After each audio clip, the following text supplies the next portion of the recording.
Hi മക്കളെ, നമുക്ക് പെസകാപ്പ് ഉണ്ടാക്കണ്ടേ? ഇന്ന് പെസ ബുധനാഴ്ചയാണ്, നാളെയാണ് പെസ വ്യാഴാഴ്ച. പക്ഷേ ഞാൻ ഇന്ന് ഉണ്ടാക്കുന്ന എന്താണെന്നോ, ഇന്ന് വെളുപ്പിന് നമുക്ക് പള്ളിയിൽ പോകണ്ടേ. അപ്പം ഞങ്ങളുടെ പള്ളിയിൽ പെസകാപ്പത്തിൻ്റെ എല്ലാവരും ഓരോന്ന് കൊണ്ടുവരും. അവിടെ ചെല്ലുന്നവരെല്ലാം കൊണ്ടുവരും. അത് നേർച്ചയായിട്ട് കുർബാന കഴിയുമ്പോൾ അവിടെ എല്ലാവർക്കും സപ്ലൈ ചെയ്യുക. അപ്പം അതുകൊണ്ട് ഞാൻ ഇന്ന് നേരത്തെ ഉണ്ടാകും. ശരിക്കും ഇത് നാളെയാണ് ഉണ്ടാക്കുന്നത്. ശരിക്കും പെസക വ്യാഴാഴ്ചയാണ് നമ്മൾ പെസകാപ്പം ഉണ്ടാക്കുന്നത്. അപ്പം ഞാൻ അതിൻ്റെ ഒരു ഇൻട്രൊഡക്ഷൻ തരാം.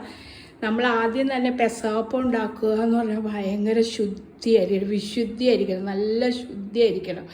നമ്മൾ കുളിച്ച് നമ്മുടെ കിച്ചണൊക്കെ നല്ല ക്ലീൻ ചെയ്ത് നല്ല നീറ്റാക്കിയിട്ട് വിശുദ്ധിയോടെ വേണം പെസകാപ്പം ഉണ്ടാക്കാനായിട്ട്. നമ്മൾ ഉണ്ടാക്കുന്നത് എന്ത് ആചാരമാണെന്ന് അറിയാമല്ലോ. യേശു സെഹ്യോൻ മാളിയിൽ വെച്ച് അപ്പവും പാലും ഉണ്ടാക്കി ശിഷ്യന്മാർക്ക് കൊടുത്തതിൻ്റെ നമ്മൾ അനുസ്മരണമാണ് നമ്മൾ ചെയ്യുന്നത്. അപ്പം സെഹ്യോൻ മാളിയെ തിരഞ്ഞെടുക്കാൻ തന്നത് തന്നെ എന്താണ്, അല്ലെങ്കിൽ എവിടെയെങ്കിലും വെച്ചുണ്ടാക്കിയാൽ മതി. യേശു അതുപോലെ നമ്മളും അത് അനുകരിക്കണം, വിശുദ്ധിയോടെ ആയിരിക്കണം. പെസകാപ്പവും അതിൻ്റെ പാലും ഉണ്ടാക്കുന്നു കേട്ടോ. പാല് ഞാൻ നാളെ ഉണ്ടാക്കുന്നത്. യേശുവിൻ്റെ രക്തമാണ് പാല്. നമ്മൾ അതിനനുസൂചകമായിട്ടാണ് പാലുണ്ടാക്കുന്നത്. അത് നാളെ രാത്രിയാണ് നമ്മൾ വീട്ടിലിരുന്ന് കഴിക്കുന്നത്. ഈശോ കഴിച്ച പോലെ ഈശോൻ്റെ ശരീരവും രക്തവുമാണല്ലോ. അപ്പം അതിന് പകരമാണ് ഈശോ കാണിച്ചു തന്ന പോലെ നമ്മൾ ശിഷ്യന്മാരുണ്ടാക്കിയ പോലെ നമ്മൾ അത് അനുസ്മരണമായിട്ട് പാരമ്പര്യമായിട്ട് പൂർവികരായിട്ട് ഇതുണ്ടാക്കുന്ന കാരണവന്മാർ. അപ്പം ഇപ്പോഴുള്ള പിള്ളേർക്ക് ഇതൊന്നും അറിയാത്തവരുണ്ട്. ഇപ്പം എൻ്റെ കുട്ടികൾക്ക് പോലും അവർ UK അവർക്കറിയില്ല. അവർ ആ കൊച്ചൊക്കെ വിളിച്ച് ചോദിക്കുക, മമ്മി അങ്ങനെ ഉണ്ടാക്കണം എന്തൊക്കെ ചെയ്യണം, ഞാൻ പറഞ്ഞു കൊടുക്കുകയത്. പിള്ളേർക്കൊന്നും ഇപ്പം അറിയില്ലല്ലോ. അപ്പം നമ്മൾ അറിയാൻ പാടില്ലാത്ത പിള്ളേർ പഠിച്ചിരിക്കണം. ഇപ്പോൾ റെഡിമെയ്ഡൊക്കെ കിട്ടുന്നുണ്ട്, പെസകാപ്പം കിട്ടുന്നുണ്ടെന്നൊക്കെ പറയുന്നുണ്ട്. പക്ഷെ നമ്മളൊന്നും ചെയ്യാറില്ല. നമ്മുടെ കാരണവന്മാർ ചെയ്ത് കാണിച്ച പോലെ ഭയങ്കര പവിത്രവും വിശുദ്ധിയുമായിട്ടാണ് ഇത് ചെയ്യാവുള്ളൂ. എല്ലാവരും അതേപോലെ നമ്മൾ കാണിക്കണ നമ്മുടെ മക്കളും പഠിക്കുന്നത് നമ്മൾ കാണിക്കണം. അപ്പം ഞാൻ ആദ്യമായിട്ട് ഇതിന് എന്തൊക്കെ വേണം എന്നുള്ള, ഞാൻ ഇന്നപ്പം മാത്രമേ ഉണ്ടാക്കുന്നുള്ളൂ. പെസകയുടെ അപ്പം ഇന്നുണ്ടാക്കുന്നു. അത് ഞാൻ പറഞ്ഞല്ലോ, പള്ളിയിൽ കൊണ്ടുള്ളതുകൊണ്ട്. നാളെയാണ് ഇതുണ്ടാക്കുന്നത്. നാളെ ഞാൻ പാലും ഉണ്ടാക്കുന്നുണ്ട്. ആ പാല് ഞാൻ ഉണ്ടാക്കുന്നത് വീഡിയോയിൽ കാണിച്ചു തരാം മക്കളെ. ഞാൻ ഇന്നിപ്പോൾ അപ്പം ഉണ്ടാക്കുന്നത് കാണിച്ചു തരാം എങ്ങനെയാണ്. അപ്പോൾ അതിന് വേണ്ടിയ ഐറ്റംസ് എന്താണെന്ന് നോക്കിക്കോ. ആദ്യമേ ഞാൻ ഇതെല്ലാം റെഡിയാക്കി വെച്ചാന്ന് വെച്ചാൽ വീഡിയോ നീളാണ്ടിരിക്കാൻ വേണ്ടിയാണ്. ആദ്യമേ നമ്മൾ ചെയ്യേണ്ടത്, നമ്മൾ കുറച്ച് ഉഴുന്നെടുക്കണം. നമ്മൾ ഈ ദോശയ്ക്കൊക്കെ ഉഴുന്നില്ലേ, ആ ഉഴുന്ന് ഒന്ന് ചെറുതായിട്ട് ചുമക്കണതിന് മുമ്പ് ഒന്ന് ആ പച്ചപ്പ് മാറാൻ വേണ്ടി ഒന്ന് വറുത്തെടുക്കണം. വറുത്ത് രാവിലെ നമ്മളൊരു 2 മണിക്കൂർ മുമ്പ് വറുത്തിട്ട് അത് വെള്ളത്തിൽ ഇടണം. വെള്ളത്തിൽ ഇട്ട് കഴിഞ്ഞ് കുതിർന്ന് കഴിയുമ്പോൾ നമ്മൾ അത് മിക്സിയിൽ അരച്ചെടുക്കണം. ഇത് അരച്ചെടുത്താണ് ഈ കണ്ടോ, അരച്ചെടുത്താണ്. ഇത് അരച്ചതുപോലെ എടുക്കണം. അത് കഴിഞ്ഞിട്ട് കുറച്ച് തേങ്ങ ചിരകി എടുത്തിട്ട് നമ്മൾ തേങ്ങയുടെ അകത്ത് കുറച്ച് ജീരകം, ഒരു 2 ചുള വെളുത്തുള്ളി ഇടണം. വെളുത്തുള്ളി അതൊരു സ്വാദ് കിട്ടാൻ വേണ്ടിയാണ് വെളുത്തുള്ളി ഇടണം. എന്നിട്ട് അതും കൂടി ഇട്ട് തേങ്ങ അരച്ച് വെക്കണം കേട്ടോ. അരച്ച് വെക്കണം. പിന്നെ വെള്ളം, ഉപ്പ് ആവശ്യത്തിന് ഞാൻ വെള്ളത്തിൽ ഇട്ടിട്ടുണ്ട്. ഉപ്പ് ഇടണം, ആവശ്യത്തിനുള്ള ഉപ്പ് ഇടണം. പിന്നെ അതിന് വേണ്ട അരിപ്പൊടിയാണ്. അരിപ്പൊടി ഞാൻ എങ്ങനെയാണെന്ന് വെച്ചാൽ, നമുക്ക് അരി കുതിർത്തി അരച്ചു കൊടുക്കാം കേട്ടോ. ഞാനിപ്പോൾ ഇവിടെ എടുത്തിട്ടിരിക്കുന്നത് പൊടിയാണ്. പൊടി എന്ന് വെച്ചാൽ നമ്മൾ കഴുകി ഉണക്കി നമ്മൾ സ്വയം വീട്ടിൽ പൊടിപ്പിച്ചതാണ്. അപ്പം അതാകുമ്പോൾ നമുക്ക് അതിൻ്റെ പച്ചപ്പ് മാറാനായിട്ട് ഒന്ന് വറുത്തെടുക്കണം, നല്ലതാണ്. അപ്പം കുറച്ചുകൂടി നല്ലതായിരിക്കും. അപ്പം നമുക്ക് എത്ര ദിവസം വേണമെങ്കിലും ബാലൻസ് വന്നത് ഇരുന്നോളും.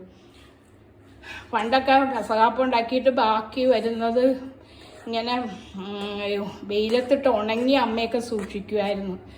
അന്ന് സൂക്ഷിച്ചിട്ട് ഞങ്ങൾ ഒരാഴ്ചയോളം കഴിക്കുക. അന്നൊക്കെ അങ്ങനെയാണ്. നമ്മൾ കൊടുക്കാനുള്ളവർക്ക് കൊടുത്തു കഴിയുമ്പോൾ അത് സൂക്ഷിക്കുക. എന്താണെന്ന് വെച്ചാൽ അത് പശുവിനൊന്നും കൊടുക്കാൻ പാടില്ല. നമ്മളെ കളയാതിരിക്കാൻ വേണ്ടി അമ്മ ബാക്കി വരുന്ന ഉണക്കിയിട്ട് ഉണക്കി അപ്പം ഞങ്ങൾ കഴിച്ചിട്ടുണ്ട് കുഞ്ഞുനാൾ. അതൊക്കെ ഒരു കാലം, അത് ഞാൻ പറഞ്ഞെന്നുള്ളൂ. അപ്പം നമ്മൾ വറുത്തെടുത്ത പൊടിയാണ്. വറുത്തെന്ന് പറഞ്ഞാൽ പുട്ടിൻ്റെ പോലെ അത്രയും ഇതാണ്, ചെറുതായിട്ട് ആ പച്ചപ്പ് മാറാൻ മാത്രം ഒന്ന് വറുത്തെടുക്കണം കേട്ടോ. അപ്പം നമുക്കിത് കുഴയ്ക്കേണ്ട ഇത് കാണിച്ചു തരാം. ആദ്യമേ നമുക്ക് തേങ്ങ അരച്ചത് ഇതിനകത്തേക്ക് ഒഴിക്കണം. തേങ്ങ അരച്ച് വെച്ചേക്കണതാണ് പൊടിയിലേക്ക് ഒഴിക്കണം കേട്ടോ. ഒഴിച്ചിട്ട്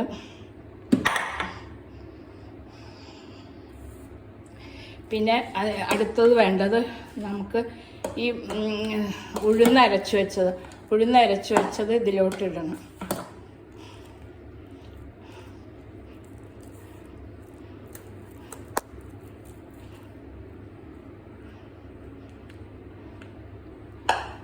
ഉഴുന്നരച്ച് വെച്ചത് അതിനകത്തേക്ക് ഇടണം കേട്ടോ. പിന്നെ അത് ഇങ്ങനെ യോജിപ്പിക്കാനായിട്ട് നമ്മൾ അതിൽ വെള്ളം ഒഴിക്കണം. വെള്ളം ഞാൻ മിക്സിയിൽ അരച്ചത്, അപ്പോൾ കഴുകി കളയാൻ പാടില്ലല്ലോ, നമ്മൾ പുറത്തൊന്നും അത് കളയാൻ പാടില്ല. അപ്പോൾ നമ്മൾ ആ കഴുകിയ വെള്ളമാണ് ഇതിനായിട്ട് ഞാൻ ഉപയോഗിക്കുന്നത് കേട്ടോ. മിക്സി കഴുകിയ വെള്ളം.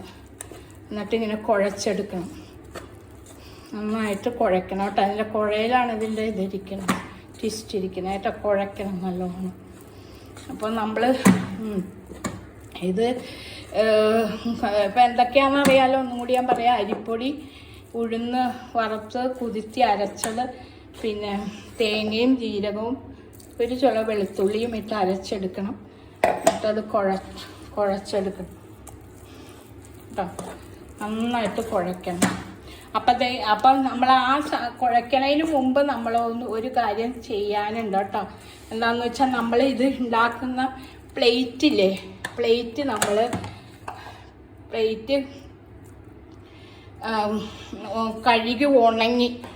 കഴുകി വൃത്തിയായിട്ട് കഴുകി ഉണങ്ങിയിട്ട് അതിനകത്ത് വെളിച്ചെണ്ണ പുരട്ടി വെക്കണം കേട്ടോ. അല്ലെങ്കിൽ അതിന് വിട്ടു വരാൻ പാടായിരിക്കും കേട്ടോ.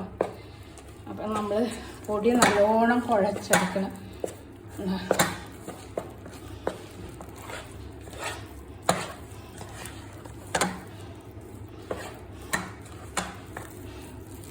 നല്ലോണം കുഴച്ചെടുക്കണം. എല്ലാവർക്കും വെളുപ്പിന് പള്ളിയിൽ പോകേണ്ടതല്ലേ അല്ലേ?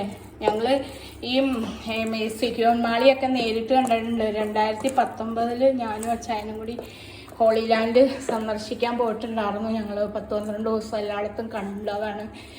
സിക്യോൺ മാളിയൊക്കെ നേരിട്ട് കണ്ടാണ്. ഈശോ പെസഹ ആഘോഷിച്ച സിക്യോൺ മാളിയെ കണ്ടു. നമ്മുടെ കാനാലിലെ കല്യാണ വിരുന്നിന് ആ ഭരണിയൊക്കെ ഇപ്പോഴും ഉണ്ട് കേട്ടോ അവിടെ. ഞങ്ങൾ ഭരണിയൊക്കെ പോയി കണ്ട അതിൻ്റെ ഫോട്ടോ ഒക്കെ എൻ്റെ ഇതിലുണ്ട്, ഞാനെല്ലാം എടുത്തിട്ടുണ്ട്, വീഡിയോ ഒക്കെ. അപ്പോൾ ആ ഭരണിയെല്ലാം കണ്ടു. അപ്പോൾ ഇതെല്ലാം ഞങ്ങൾ നേരിട്ട് കണ്ടുകൊണ്ട് യെരുശലേമിലും മറ്റേ എല്ലാ സ്ഥലത്തും പോയത്. ഈജിപ്റ്റ്, യെരുശലേം, ബെത്ലഹേം എല്ലായിടത്തും പോയത്. യേശുവിൻ്റെ എല്ലാ സ്ഥലത്തും ഞങ്ങൾ പോയി. ലാസറിനെ ഉയർപ്പിച്ച ആ സ്ഥലം എല്ലാം കണ്ടായിരുന്നു.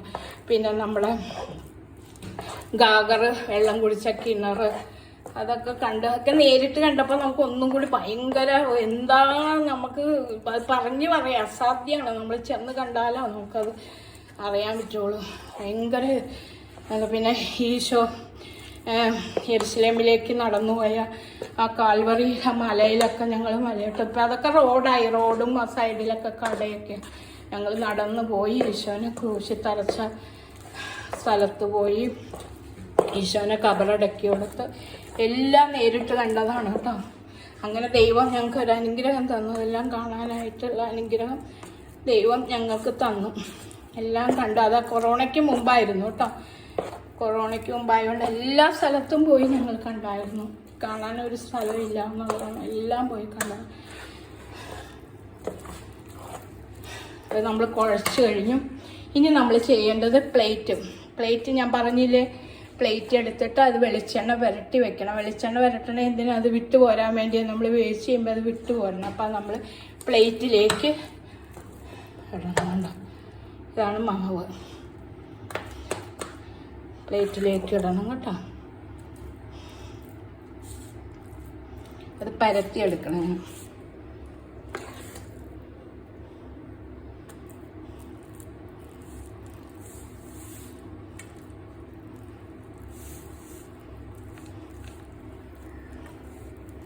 ഈശോൻ്റെ എല്ലാവരും ചോർക്ക് ഇപ്പം എന്താ ഉണ്ടാക്കുന്നത്? ഞങ്ങൾ പറഞ്ഞല്ലോ പള്ളിയിൽ നാളെ കൊണ്ടുപോകേണ്ടതുകൊണ്ടാണ് ഞാൻ ഉണ്ടാക്കുന്നത് കേട്ടോ. ചിലരിത് പുളിപ്പിച്ചിട്ട് അപ്പം നമ്മൾ കള്ളപ്പം ചുടൂലേ, അതുപോലെ പുളിപ്പിച്ച് കള്ളപ്പമായിട്ട് ഇങ്ങനെ വട്ടയപ്പം പോലെ ഉണ്ടാക്കി കൊടുക്കുന്നവരുണ്ട്. ശരിക്കും പറഞ്ഞാൽ ഈശോ ബൈബിളിൽ പറഞ്ഞിട്ടില്ല പുളിക്കാത്ത അപ്പം എന്ന് പറയണം. അപ്പം അതാണ് ഇതുപോലെ ചെയ്യണം കേട്ടോ. ഇത് വെച്ചോണ്ടിരിക്കരുത്, പുളിക്കാൻ പാടില്ല. പെസഹാപ്പം പുളിക്കണേന് മുമ്പ് നമ്മൾ ഉണ്ടാക്കണം കേട്ടോ. പുളിപ്പില്ലാത്ത അപ്പത്തിന് ബൈബിളിൽ നമ്മൾ വായിക്കുന്നുണ്ട്, പുളിപ്പില്ലാത്ത അപ്പം. അതാണ് ഇത് പുളിക്കണേന് മുമ്പ് നമ്മൾ പുളിപ്പിച്ച് ഈസ്റ്റൊക്കെ ഇട്ട് കള്ളൊക്കെ ഇട്ട് പുളിപ്പിച്ച് പെസഹാപ്പം ഉണ്ടാക്കാൻ പാടില്ല എന്നല്ല, ചിലരുണ്ടാക്കും ചിലരുണ്ടാക്കില്ല. പക്ഷെ ഞങ്ങൾ കിഴക്കോട്ടൊക്കെ ഇത് ഇങ്ങനെയാണ് ഉണ്ടാക്കുന്നത്. ശരിയായ പെസഹാപ്പം ഇതാണ് കേട്ടോ. പെസഹാപ്പം എന്ന് പറഞ്ഞാൽ ശരിയായത് ഇതാണ്. ഒന്ന് മിനുസപ്പെടുത്തണം. മിനുസമുള്ളതെന്നല്ല, ഇങ്ങനെ മിനുസപ്പെടുത്തി എടുക്കണം കേട്ടോ.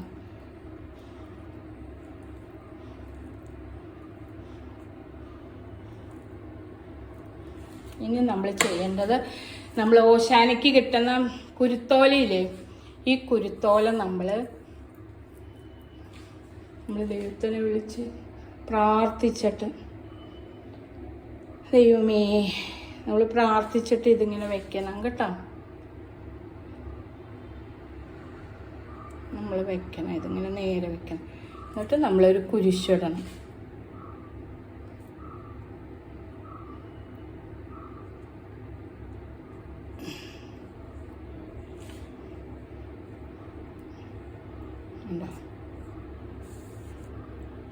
അതുപോലെ ബാക്കിയുള്ള മാവ് ഇതിലോട്ട് ഇട്ടിട്ട് ഇങ്ങനെയാണ്. ഞാനിപ്പോൾ ആദ്യം ഒരെണ്ണം അങ്ങനെ കാണിച്ചാൽ, എന്നിട്ട് നമ്മൾ അപ്പച്ചെമ്പിൽ വെച്ച് ഇനി ഇതൊന്നും ചെയ്യല. ഇതിൻ്റെ ഒന്ന് പയ്യെ ഒന്ന് തട്ടിക്കൊടുക്കണം, ഇത് എയറൊന്ന് പോകാൻ വേണ്ടിയിട്ട് തട്ടിക്കൊടുത്തിട്ട് നമ്മളിനി ഇതാണ് പെസഹാപ്പം.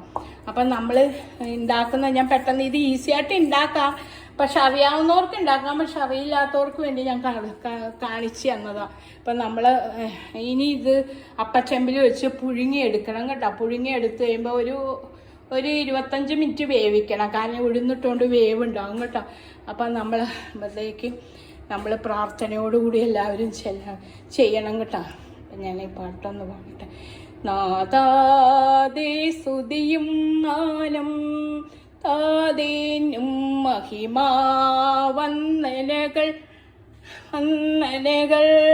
ശുദ്ധാത്മാവിനും ഉണ്ടാകുൽ കൃപ പാപികളാം ഞങ്ങളിലും മേലുള്ളൂറുശലേം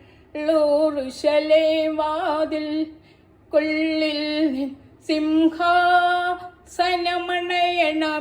പ്രാർത്ഥന മശിഹാ സ്തോത്രം. കർത്താവേ സ്തോത്രം, കർത്താവേ നിത്യം ശരണവുമേ സ്തോത്രം. ബാരയ്ക്കുമോ. Okay, thank U.